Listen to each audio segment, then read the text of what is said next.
এবং গণভোটের যে রায় সেটার প্রতিফলন ঘটাতে গেলে সংসদে যেতে হবে আগে, এবং সংসদে প্রয়োজনীয় আইন এবং সংবিধান সংশোধন করতে হবে। সেইটা সংশোধন করার পরে যিনি শপথ বাক্য পাঠ করাবেন সেটা নির্ধারিত হবে, এবং সংবিধানের ৩য় তফসিলে শপথের ফর্ম সংযুক্ত হবে। যার দায়িত্ব থাকবে সেটা সংসদ নির্ধারণ করবে, সংবিধান সংশোধন হবে, তারপরে সেই শপথ বাক্য পাঠ করাতে পারে।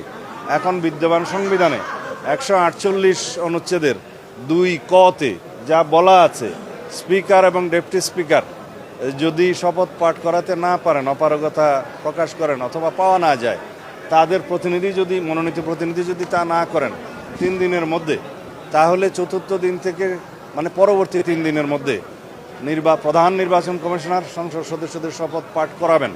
সেই বিধান অনুযায়ী প্রধান নির্বাচন কমিশনার সাংবিধানিকভাবে ক্ষমতাপ্রাপ্ত হয়ে তিনি আমাদেরকে শপথ পাঠ করিয়েছেন।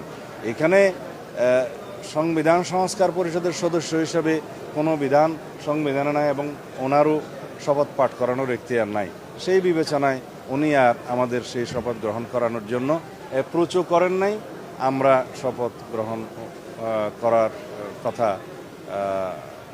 মানে আমরাও শপথ গ্রহণ করি নাই, যেহেতু সেখান থেকে অ্যাপ্রোচ করা হয় নাই। এটা সাংবিধানিকভাবে সমস্ত কিছু পরিচালিত হওয়া দরকার, এবং আমরা এই পর্যন্ত যা এসেছি সাংবিধানিক পদ্ধতি মেনেই এসেছি, এবং বাংলাদেশের আগামীতেও আমরা সাংবিধানিকভাবে এই রাষ্ট্রটাকে পরিচালনা করতে চাই। পার্লামেন্টারি পার্টি মিটিংয়ে সংসদীয় দলের নেতা নির্বাচিত হয়। আজকে আমি আগেই বলেছি যে আমাদের নেতা জনাব তারেক রহমানকে আমরা সংসদীয় দলের নেতা নির্বাচিত করেছি, এবং তার প্রেক্ষিতে আমরা রাষ্ট্রপতির কাছে চিঠি পাঠিয়েছি যাতে আমাদের সংসদীয় দলের নেতা মেজরিটি পার্টি লিডার হিসেবে তাকে প্রধানমন্ত্রী হিসাবে সরকার গঠন করার সুযোগ দেন। সেই চিঠি আমরা পাঠিয়েছি, এবং যতজন সদস্য উপস্থিত ছিল সবাই উপস্থিত ছিলেন, যারা শপথ গ্রহণ করেছেন সবাই দস্তখত করেছেন।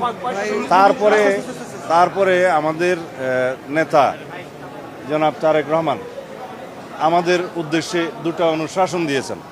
কোনো সংসদ সদস্য ট্যাক্স ফ্রি গাড়ি নেবেন না। দ্বিতীয়ত, সরকারি কোনো প্লট সংসদ সদস্য হিসেবে গ্রহণ করবেন না। এটা আজকে পরিবর্তনের শুরু হলো।